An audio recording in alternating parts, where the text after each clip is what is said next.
1985 മലയാളം ദൂരദർശൻ പ്രക്ഷേപണം ആരംഭിക്കുമ്പോൾ നാം കേട്ടതാണ്. നമസ്കാരം.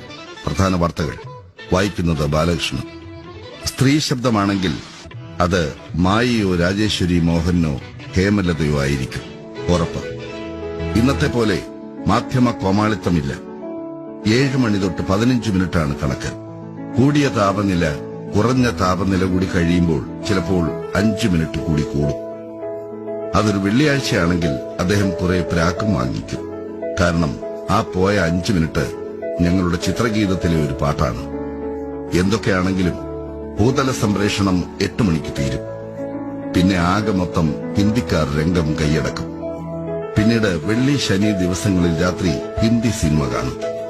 മിക്കവാറും ദിവസങ്ങളിൽ ഗോവിന്ദ അല്ലെങ്കിൽ അനിൽ കപൂർ ആയിരിക്കും നായകൻ. ഞായറാഴ്ചത്തെ മലയാളം സിനിമയാണെങ്കിൽ മിക്കവാറും സുരേഷ് ഗോപിയുടെ ഇടിപ്പടമായിരിക്കും. തിങ്കളാഴ്ച മുതൽ പിന്നെയും സ്കൂളിലേക്ക്. സ്കൂളില്ലാത്ത ദിവസങ്ങളാണെങ്കിൽ 2:30 തുടങ്ങും സീരിയൽ കാണും. ജ്വാലയായും മരുഭൂമിയിലെ പൂക്കാലവും മുടങ്ങാതെ കാണും. മഞ്ഞു ചൊരിഞ്ഞിട്ടും മനസ്സിൽ കനലുകൾ എരിയും. ഇടവം മാറി പെയ്തിട്ടും അണയാതാളി പടരും ജ്വാലയാ. ബുധൻ വ്യാഴം ദിവസങ്ങളിൽ വൈകുന്നേരം അധിക നേരമുള്ള കളിയില്ല. കാരണം മധുമോഹന്റെ മാനസി കാണാൻ പോണം. ഓൻ അക്കാലത്തെ ഒരു പുലി തന്നെയായിരുന്നു.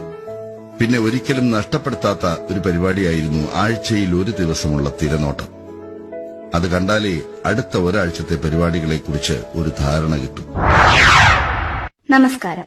മാന്യ പ്രേക്ഷകർക്ക് തിരനോട്ടം പരിപാടിയിലേക്ക് സ്വാഗതം. തിങ്കളാഴ്ച വൈകിട്ട് 6-ന് ലളിതഗാനങ്ങൾ. സ്മൃതി തൻ ചിറകിലേറി ഞാനും ശ്യാമഗ്രാമഭൂവിതണയുന്നു. അരയാലും കുളവും ഈ കൽക്കടവും പുനർജന്മമെനിക്കേകുന്നു. ഞാൻ എന്റെ ബാല്യത്തിൻ തീരത്ത് നിൽക്കുന്നു. വൈകിട്ട് 6:30-ന് ജംഗിൾ ബുക്ക്.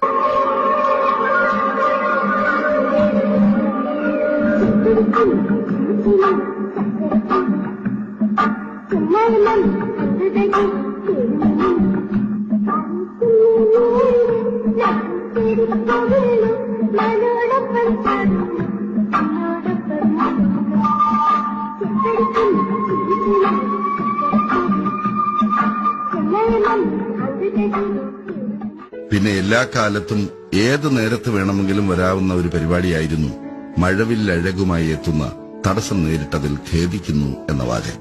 ഏറ്റവും രസം ഇതല്ല. ഒരു കാറ്റ് എവിടുന്നെങ്ങാനും വന്നു പോയാൽ അപ്പോഴേക്കും പോകും ചാനൽ. പിന്നെ ആന്റിനെ പിടിച്ച് തിരിച്ച് ശരിയാക്കലാണ് പ്രധാന പണി. അപ്പോഴേക്കും കണ്ടുകൊണ്ടിരുന്നതെല്ലാം കഴിഞ്ഞു പോയിട്ടുണ്ടാവും. ഞങ്ങൾ ഈ പറഞ്ഞതും നിങ്ങൾ ഈ കണ്ടതും കേട്ടതും ഒരു തലമുറയ്ക്കുമേൽ ദൂരദർശൻ എത്രമാത്രം സ്വാധീനം ചെലുത്തിയിട്ടുണ്ടായിരുന്നു എന്നുള്ളതിന്റെ നേർസാക്ഷ്യമാണ്.